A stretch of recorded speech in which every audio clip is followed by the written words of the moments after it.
where did that grenade come from that killed me? Did you see how that, like, I did that barrel roll and then hit 2 guys and it all blew up? And wow, that was awesome. He just got sniped and then cartwheeled over the side and then got run over by a warthog. We flipped 6 times in the air, landed it, and kept going. So it's sort of fun that with save films, that single bullet that comes in that's actually going to kill you, that hits, then to actually watch blood start coming out and to see the guy get shot back, to watch that in slow motion and to see, look how cool that ragdoll is, look how cool this particle system is, look how cool that looks. It's just fantastic, and it's really fun to see. People can't make things up now. They can't lie about what happened in the game last night. They can't exaggerate. The save film essentially is an automatic replay of every game you play. Fly anywhere you want to in the map, pan around, check things out. The amazing thing about save films is that you can actually relive any moment that happened at any time and look at it from any angle. If you're not quite sure how did they actually get the flag out of our base when we supposedly had 3 guys guarding it, now it's easy to go back, watch the film, see what they did. The controls basically work exactly how you would expect them to. It's so simple conceptually, but making it a reality, it took years. Your first person, if you click the right stick, it shows you what that person was looking at from third person. The other option you have while you're following someone in third person is to break out into a orbiting cam. So anytime you hit the right stick, you automatically move out into this orbiting camera and you can zoom in and out. I'll say it. I did not know that the Warthog actually had like an internal like dash lights and crap. And so then like I'm flying around and I'm like, wait, what? Like there's actually like lights in here? There's 2 ways to rewind.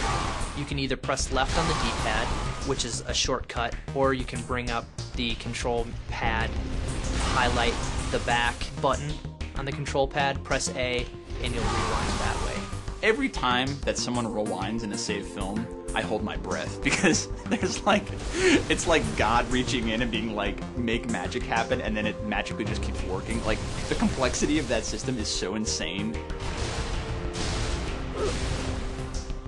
Now the other cool thing is the ability to go into flying camera, and you do that by hitting the Y button, and that breaks you out into a free roaming camera. You can watch it from above and you can see what you did, maybe get a perspective where you can actually see the impact of that grenade you threw and zoom in really closely on the action that happened after that.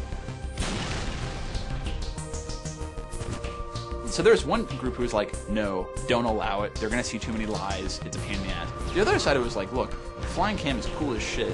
It actually is a big deal. When you're in flying camera, if you hold in the left trigger, you can actually fly around the map faster.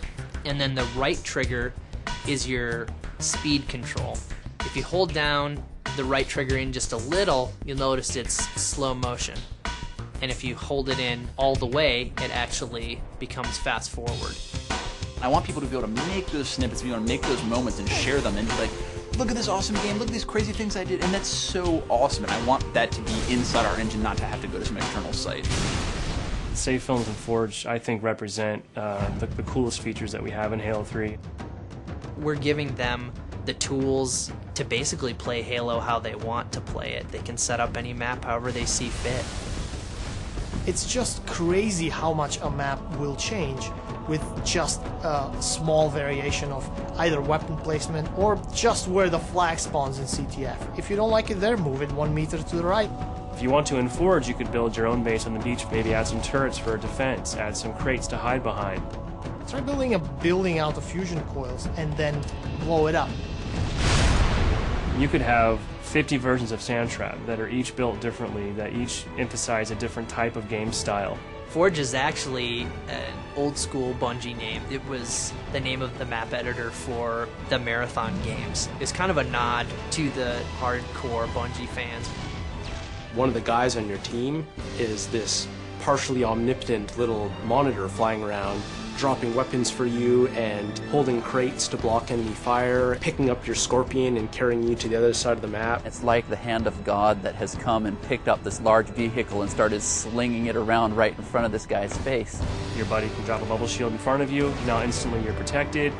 Maybe now you'd like to go on the offensive, ask your buddy to drop a Spartan laser for you. Next thing you know, you've got a laser in real time.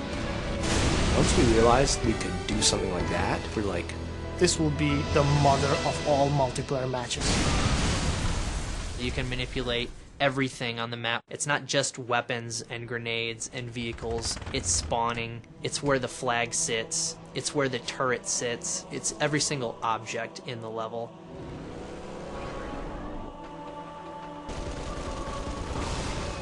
They're gonna love the Forge because they can spend hours dropping tanks on each other.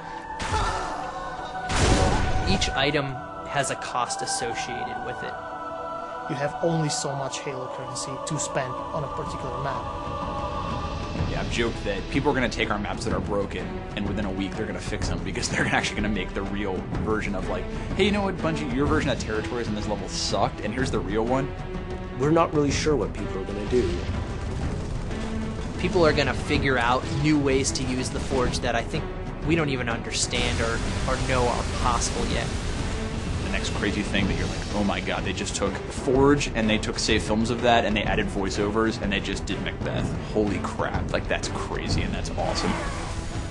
Everyone's riffing off each other's ideas, and then all of a sudden some diamond just emerges from it where everyone needs to have this map. Oh, this is so cool. I can't believe we're actually letting people do this. This is the stuff that's going to keep people playing for years on end, that's going to make a billion hours get logged on Xbox Live. This is the thing that is going to really set our game apart from the rest, I think.